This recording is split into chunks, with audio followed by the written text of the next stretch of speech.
Hola lectores, bienvenidos a un nuevo video en mi canal. Hoy vamos a hablar de una de las novelas más fascinantes de la literatura de aventuras y ciencia ficción, Viaje al centro de la Tierra, de Julio Verne. Exploraremos no solo la historia en sí, sino también el contexto del autor, la psicología de los personajes y muchas cosas. Así que, sin más preámbulos, comencemos. Julio Verne nació en 1828 en Nantes, Francia. Desde joven demostró un gran interés por la geografía y la exploración. A pesar de que su padre quería que estudiara Derecho, Verne encontró su verdadera pasión en la literatura y en la ciencia especulativa. Se convirtió en uno de los escritores más influyentes del siglo XIX, considerado el padre de la ciencia ficción moderna. Verne vivió durante un periodo de grandes avances científicos y exploraciones geográficas. Europa estaba en plena revolución industrial y el optimismo sobre el progreso científico era palpable. Este ambiente influyó mucho en sus obras, donde combinó información científica con narraciones de aventuras espectaculares. Verne era un visionario, creía firmemente en el potencial de la ciencia y la tecnología para transformar la humanidad. Sus novelas presentan un enfoque positivo de la exploración y el descubrimiento, aunque también muestran los peligros de la ambición desmedida del ser humano. Para Verne, la literatura era una herramienta para educar y despertar la curiosidad. No escribía solo para entretener, sino para inspirar a las generaciones futuras a explorar el mundo y desarrollar la ciencia. En este video se analizará esta obra bajo un enfoque narrativo y psicológico, y se centrará en la evolución de los personajes, los temas principales y los elementos de la ciencia ficción presentes en esta historia. La novela fue publicada en 1864 y refleja el interés creciente por la exploración y la geología. La historia está ambientada en la Europa del siglo XIX, con un viaje que lleva a los protagonistas desde Alemania hasta Islandia y finalmente al interior de la Tierra. Esta novela pertenece al movimiento del realismo científico y la protociencia ficción, aunque incluye elementos fantásticos. Verne se esfuerza por basar sus narraciones en conocimientos científicos de la época. Antes de ir por la reseña tenemos que analizar un poco, aunque solo voy a dar sus características y a lo largo de la reseña voy a decir cuáles son estas características. ¿Está bien? Empezamos que el narrador es en primera persona, es protagonista, Axel. Aquí voy a decir los personajes, pero yo lo voy a explicar a lo largo de la reseña. Personaje: plano, redondo, ambiental, incidental. Y ya, nada más. Esto es en prosa, obviamente, ya que es una novela. Entonces, comencemos. El protagonista es Axel, un joven, ¿sí?, que tiene como su tío al profesor Otto Lidenbrock, un minerólogo que en sus tiempos libres se dedica a la bibliografía, a leer, ¿sí? Entonces él encuentra un manuscrito y este resulta ser rúnico. Al principio no entiende de quién es, ya que primero Axel no le interesa mucho de eso. O sea, sí sabe bien de ciencia y todo, pero no le interesa mucho de hallar manuscritos ni nada de eso, porque él más se enfoca en ayudar a la criada de Lidenbrock, Marta, y también está enamorado de la hijada de Lidenbrock, Graube. Entonces, cuando este profesor Lidenbrock ve el manuscrito de Arne Saknussemm, un alquimista del siglo XV, creo, XV-XVI, ve que está en rúnico y le pide a Axel que le ayude. Entonces él da las formas de las runas, le va dictando y va anotando, pero no encuentra cómo descifrarlo, hasta que cuando Lidenbrock pega un grito y se va corriendo afuera de su casa, Axel no sabe si escapar, decirle a Graube o seguir viendo cómo descifrarlo. Y es en donde él decide leer con las palabras que estaban último al inicio, al revés. Y ahí es que va entendiendo. Pero queda, ¿le digo esto a mi tío o no? Porque esto es un peligro. Y yo lo conozco y yo sé que él podría hacer lo que hizo Arne Saknussemm. Pero al final la conciencia le gana y le dice a su tío cómo descifrarlo. Entonces, ahí es en donde primero Axel empieza con cuestionamientos, porque él siempre ha sido un personaje que tiene miedo y cuestiona a su tío. Acaba de recalcar que él es joven, en cambio su tío ya vivió mucho, pero él siempre es un personaje que quiere que todo le salga bien. Si Arne Saknussemm hizo esto, seguramente nosotros también podemos hacerlo. Entonces Lidenbrock alcanza esa ambición sin importar qué es lo que le vaya a pasar al que más quiere, ¿sí? Su sobrino, Axel. Entonces, Axel se pregunta sobre unas palabras que aparecen en el manuscrito, como lo es Yokul, Sneffels y Skartaris. Yokul significa isla llena de volcanes, Sneffels significa montaña de más de 1525 metros de altura y Skartaris son los picos de esa montaña, el cráter. Y ahí también ve que aparecen las calendas de julio, y eso significa los últimos días de junio, es decir, del anterior mes. Porque aparecía, ve por el Yokul, sube el Sneffels, y ahí notas el Skartaris, que siempre se lo ve en las calendas de julio, es decir, en los últimos días de junio. Y ahí emprende el viaje. Pasa a Hamburgo a Copenhague. Aquí los atiende un personaje incidental. ¿Por qué incidental? Porque este les ayuda mucho al desarrollo de la obra, a los protagonistas. Ya les voy a decir por qué. El profesor Thompson, amigo de Lidenbrock, él vive en Copenhague, es donde llegaron a Copenhague, y él les da posada. Y ya cuando se van hacia Islandia, le manda cartas de recomendación al conde Trampe, que es el gobernador de Islandia, al señor Peterson, que es el coadjutor del obispo, y el señor Finsen, que es el alcalde de Reykjavik, porque ellos llegan a Reykjavik. Y entonces, aquí es donde les brinda hospedaje, pero también les recomienda que si quieren subir el Sneffels, deberían contratar a alguien que sea experto en ello, y les recomienda un cazador de gansos llamado Hans. Y ahí es donde llegan a un acuerdo de que les paga cada fin de semana y finalmente deciden ir al Sneffels. En el capítulo 7, ellos ya emprenden su viaje y aquí demuestran que el tío Lidenbrock, es decir, el profesor Lidenbrock, la edad es solo un número para él, porque él puede subir, incluso tiene más agilidad que el mismo Axel, que él se cansa y de hecho en el capítulo 7 él pide parar, pero viene pues una turba hacia ellos, entonces deciden subir rápidamente porque si no se iban volando o morían por las rocas, que de hecho cuando iban subiendo eso iba cayendo. Y luego ya llegan al Sneffels y ahí descienden del cráter, porque cabe recalcar que el Sneffels ya llevaba como 500 años en donde ya pasó su última erupción, entonces ya no era un volcán activo. Y llegan a 5 chimeneas y se quedan ahí examinando el 25 de junio hasta que el 28 de junio llega el Skartaris y ahí el profesor Lidenbrock sigue enseguida en un santiamén y ahí nota enseguida que era la chimenea central. Entonces bajan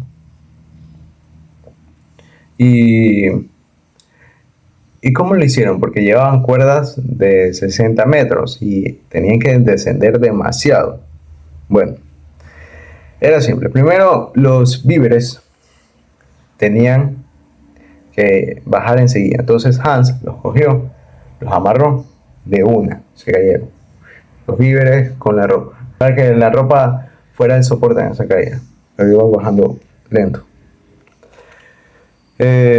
Y luego ellos iban bajando, descendiendo, y cuando estaban ya en una altura casi para terminar la cuerda, lo que hacían era jalar, se desprendía de la parte de arriba y la volvían a amarrar. Y ahí iban descendiendo. Entonces ahí es donde ya descendieron, le preguntan a Hans dónde están los víveres, dónde está la ropa, y ahí dice, está allá, 30 metros. Uno no sabe cómo subir, pero Hans enseguida trepa y un santiamén lo baja. Ni siquiera pasó como 10 minutos.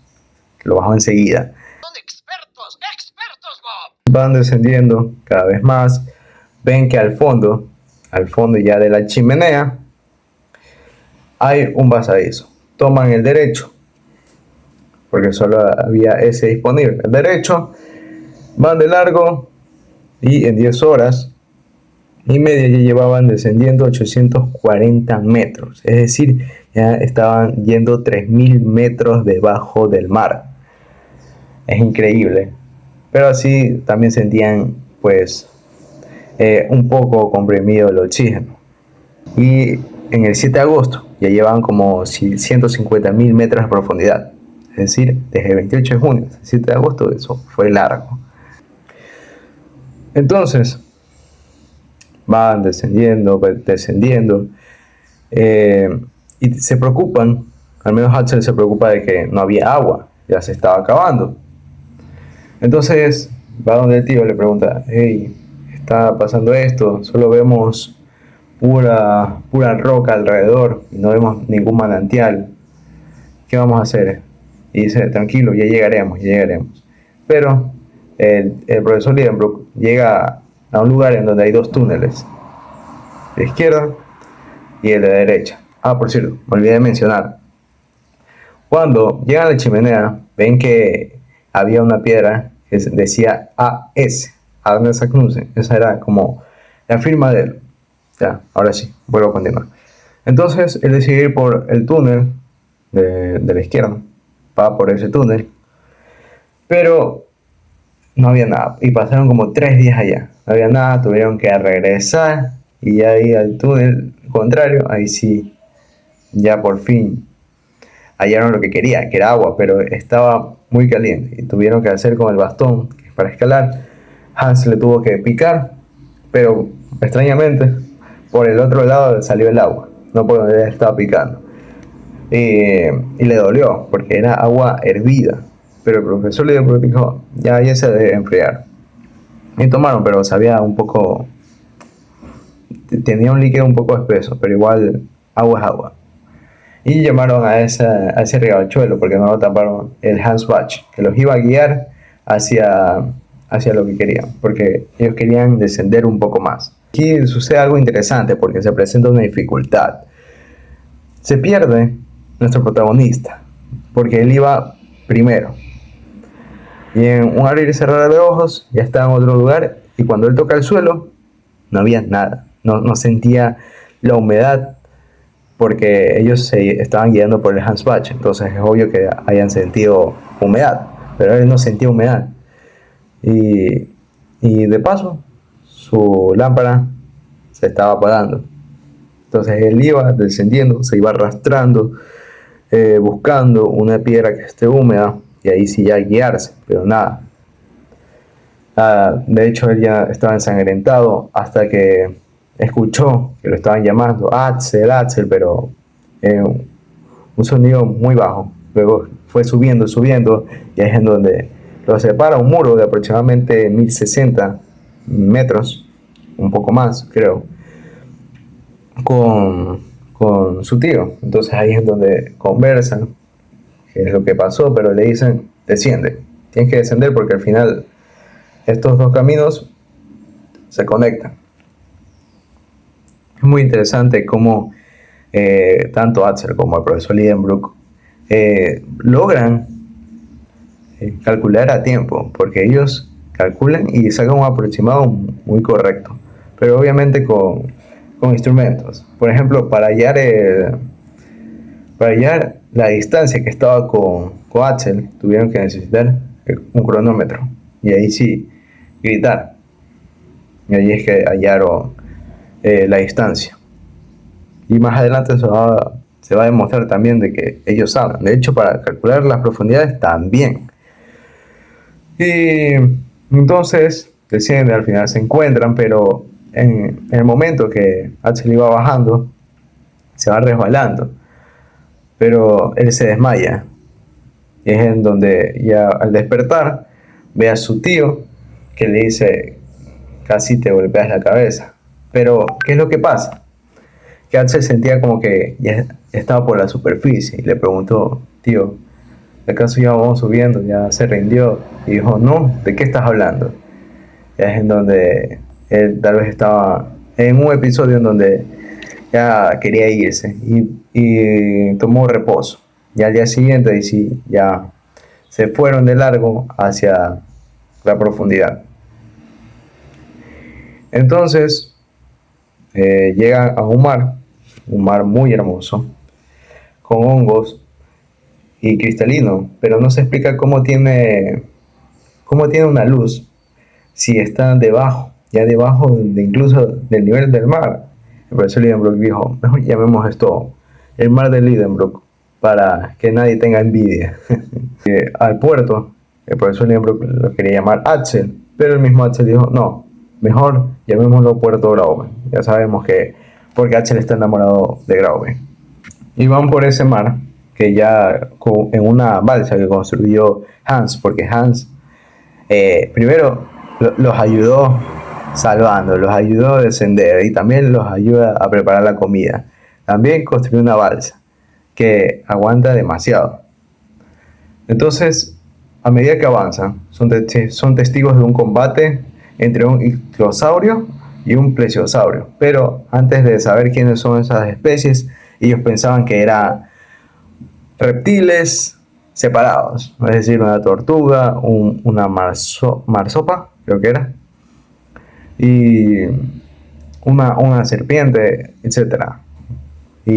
Pero luego ya cuando se acercan es que ve que es un ictiosaurio y un plesiosaurio. Ellos estaban peleando, pero ellos se quedan estupefactos porque ven que son especies prehistóricas que ya estaban extintas, pero oh sorpresa, estaban en el subsuelo. Es decir, ellos aún seguían con vida.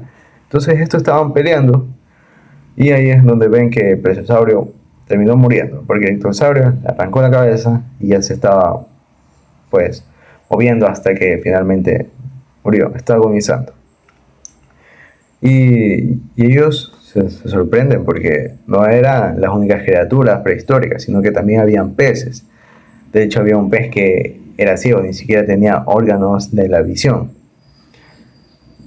Pero ellos ya pasan ese mar, luego ven una isla que pensaban que era otro monstruo, pero no, solo era una isla, sino que las sombras, las tinieblas, la cubrían. Y ahí es que ven que hay una roca gigante. No saben cómo evadirlo. Tal vez eso pasó por un terremoto. Llegan, le ponen una pólvora y ahí esperan al día siguiente hasta que explote. Axel es el que tiene la iniciativa y recorre un plazo de 10 minutos, de 10 segundos, no recuerdo muy bien, creo que eran 10 minutos. Y ahí es donde llegan ya al primer segundo, pero ven cómo se abre como un túnel donde estaba la roca, y luego se escucha un sonido y los va moviendo, un naufragio. Pero, oh sorpresa, ellos regresan al puerto Grauben. Y dijeron, ¿cómo podemos regresar al puerto Grauben si llegamos adelante? Tanto fue el naufragio. Pero aquí hay que destacar a Hans, porque Hans iba dirigiendo el timón y de paso los estaba agarrando para que no se cayesen, porque si no, ¿cómo los iba a recuperar luego si era tremenda marea? Y bueno, ellos ya deciden ir, pero ahí es donde encuentran el cuchillo de Darnell Sagnusse, la daga con la que él mismo hacía la firma. Y estaban como que estupefactos, o sea, él se ha de haber ido, pero no ha de haber avanzado mucho más. Tal vez por esa roca, o tal vez porque ya no quería seguir. Y entonces avanzan, ven que lamentablemente ya no había comida porque en esa marea se les perdió gran parte de la comida, pero Lidenbrock no sabía, Axel sí. Entonces Lidenbrock le dice a Hans que prepare la comida y Hans le dice no. Y ahí es donde Axel le dice, tío, ya no hay comida, solo tenemos un pedazo de carne, ahorita díganos qué vamos a hacer. ¿Qué vamos a hacer? No tenemos ni escapatoria, posiblemente ya no vayamos al camino de regreso, porque ya estaba en oscuridad y Hans apenas tenía una lámpara que se iba apagando, porque esa explosión hizo que esa luz mágica desapareciese. Y ellos siguieron adelante, comieron, se dividieron solo una vez y ya adelante. estaban con hambre, sí, unas horas después, pero no les tocó de otra. Entonces, Axel se percata de que esa brújula le indica el norte. Y se queda como, ¿qué es lo que está pasando? Luego toca la pared de roca y siente que el agua abrazaba. Entonces se pregunta al tío Lidenbrook si esto es un terremoto. Y es en donde el profesor dice, no, no es un terremoto, estamos en un volcán activo. Y ellos se quedan como que... Entonces pasamos del Sneffels, descendiendo debajo del nivel del mar, y ahora estamos en un volcán activo, posiblemente hasta perdamos la vida. Así era Axel, muy pesimista, porque creía que iba a morir. Y se preguntaba si estaba en el polo norte, porque solo indicaba el norte. Pero al final el tío Lidenbrook le dijo que se calmara, porque seguro apenas ascendían y se iban enseguida, o serían expulsados sanos y salvos. O sea, el tío Lidenbrook, él creía, siempre estaba positivo, de que nadie moriría, pero incluso Hans estaba como que preocupado. Él es un personaje plano, porque él no cambia. Él siempre estaba ahí, serio, no hacía nada. Era un hombre que se relajaba. Entonces, él simplemente ya veía pasar la muerte en sus ojos. Pero Axel se desmaya y ya al despertar ven que ya estaban fuera del volcán, unos metros lejos. Y aquí el tío Lidenbrook dice, ¿pero qué ha pasado? ¿Qué pasó aquí? Y ahí ven el volcán a lo lejos. Y se preguntan, ¿dónde han estado? Y ahí es que ven a un niño. Y el tío Lidenbrook, siendo un políglota, le pregunta de varios idiomas. Inglés, francés, hasta que el italiano le ayuda. Le pregunta al niño, ¿dónde estamos? Y ahí es que el niño le dice, en el Stromboli. Y aquí se impresionan. Creían que seguían en Islandia, era un volcán activo, pero no. Están en el Stromboli, específicamente en el Etna, el volcán Etna. Entonces, esto quiere decir que del Sneffels al Etna recorrieron 3.300 kilómetros, lo cual parecía mucho, porque ya habían descendido más de 150 kilómetros. Y ir del Sneffels al Etna les parecía como que sorprendente. Y entonces ellos esperan hasta que el 31 de agosto los conduce a Mesina, donde reposaron para recargar las fuerzas, y el 4 de septiembre toman un barco de vapor para Francia. Ya al 7 de septiembre, 3 días después, llegan a Marsella y finalmente el 9 llegan a Hamburgo junto a Hans. Él no se quedó en Reykjavik, porque no, el barco de vapor no lo llevaba para allá. Entonces ahí concluye esta obra, pero se presenta el epílogo, que es en donde dicen que el profesor finalmente fue muy reconocido y regresó el escrito de Ernest Asmussen a la biblioteca, y muchos científicos, muchos sabios no le creían, porque no tenía sentido de que él descendiera debajo de la tierra y que no le afectara la lava, la temperatura, la respiración, y de que haya salido de un cráter con vida. Entonces no le creían, pero él simplemente dijo, no me crean, yo solo cuento mi historia. Y fue muy reconocido, la verdad que sí. Y también Axel, como el sobrino de un gran sabio, y también un joven muy prodigio por los cálculos que él hacía. Y finalmente pues él regresa con Grauben, en donde ya es su prometida. Y Hans pues unos días después se despide y se va a Reykjavik. Por alguna razón no les cobra la deuda, aunque ellos le querían dar más porque fue el hombre que les salvó la vida, que los cuidó, pero él simplemente no quiso. Y regresó a Reykjavik y así termina esta obra. Al final nos revela qué es lo que pasó con la brújula, porque incluso estando en Stromboli marcaba el norte, y es donde ya llegaron a Hamburgo, seguía marcando el norte, y eso pasó desde que iban subiendo al cráter del Etna. Y ahí es en donde finalmente Axel ve que se mueve al sur y llega a la conclusión de que tal vez cuando ellos estaban subiendo, como debajo estaba el agua y luego también la lava, seguro tocó con el hierro que mantenía la balsa. Y seguro fue por un defecto de la electricidad. Entonces el tío Liebenbrock se ríe. Jaja, nos ha jugado la electricidad en este caso. Y finalmente termina ese misterio y ambos reciben reconocimiento por haber ido a este viaje, aunque no muchos lo crean. Y finalmente ambos reciben una conmemoración por este viaje, son respetados, porque al final, una vez más, este personaje incidental, el profesor Thompson, les envía cartas, junto también a los que les había enviado en Islandia, con The Trump, el señor Peterson, el señor Finn, se les enviaron cartas sobre este viaje, y ahí es en donde les creyeron. Y son recibidos como héroes, y también Axel, como un protagonista, tiene una nueva visión del mundo y la ciencia. Ahora pasamos con el análisis psicológico de los protagonistas, pero también quiero aclarar que estos son personajes redondos, porque ellos evolucionan a lo largo de la obra, empezando por nuestro protagonista Axel. Al inicio de la obra es temeroso e inseguro, ni siquiera sabe si va a regresar con vida después de ese viaje. De hecho, se despide de Grauben sabiendo, o al menos él pensando, que no iba a regresar. Y al final de su viaje, él se convierte en un hombre más valiente y reflexivo. Y un acontecimiento que hace que él cambie es cuando él se pierde y se queda atrapado en la oscuridad, cuando ya no sentía el Hans Bach. Es ahí en donde llega ese punto de inflexión para este personaje, ya que debe enfrentarse a los miedos y encontrar la fuerza para seguir adelante. Y es en donde encuentra a su tío y finalmente lo guía. Pero eso es lo que lleva a que este personaje sea más seguro de sí, sea más valiente.